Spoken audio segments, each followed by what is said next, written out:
The children at Ain camp in Syria tease each other and play like most others their age. But because their family members lived under ISIL, they're not treated like ordinary children. Their movements are restricted just like their mothers who were married to ISIL fighters or supporters. KHADIJA is among them. She was brought to Syria by her husband.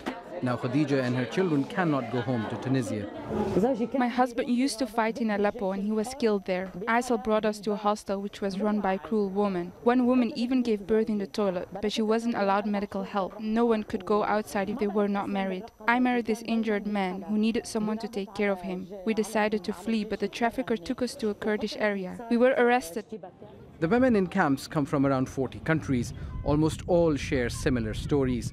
Thousands came to live in what ISIL called its caliphate after the group took control of large parts of Syria and Iraq. But everyone who lived with the group is now seen as an accomplice.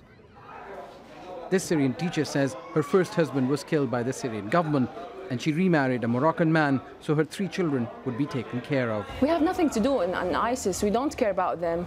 They are very bad people, you know, and they imprisoned my husband 1 month in prison, and I don't know which prison he is. All the time I was looking for him and they told me just go back to home. You are a woman, it's forbidden to go alone. You know, the reason why they imprison him is just for smoking. We are thinking that we are fleeing from hell to heaven, but you know, actually we are in another hell. It's a miserable situation here. Some Iraqi and Syrian women have been sentenced to death for their alleged crimes. But rights workers say finding women guilty by association is not a fair process. First and foremost, trials should be fair. I mean, there's no way around that. I mean, we can't start from the assumption that trials won't be fair and then examine alternatives. Talking about international right, you have a right to have a fair trial anywhere you are.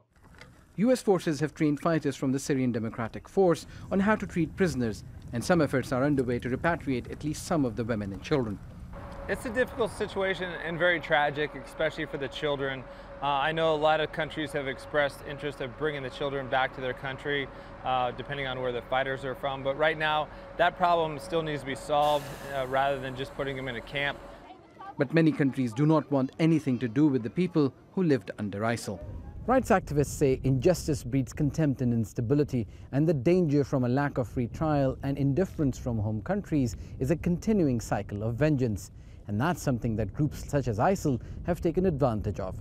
Osama bin Javaid, Al Jazeera, Qaim on the Iraq-Syria border.